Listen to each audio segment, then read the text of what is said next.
Oye, oíste, oíste, me cago en 10, ¿qué pasa?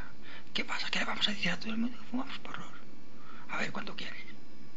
Cuando tengo las placas a 15, 20 euros, lo que quieras, tú lo que quieras, moro, tener de todo. Pero tú no sé qué, ¿cuánto tienes? Yo te consigo todo. A ver, mira, te explico.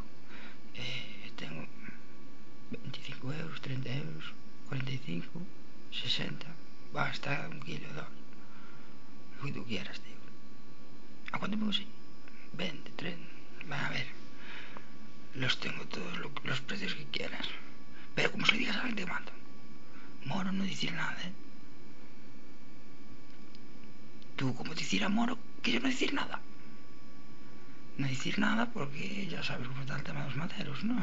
Te pillan con eso, te cagas por las patas abajo. Son unos cabrones que te meten en la cárcel. Y después, ya sabes, estar en preso, detenido, ir al juicio. Ya, así que calladito con lo que dices. Me cago en Dios que te rajo, ¿eh? Así que cuidado. Tú, Moro, tú ya sabes, si quieres petas, si no vas ahí al otro y le los pides a él. Pero yo, nada, vete a la mierda.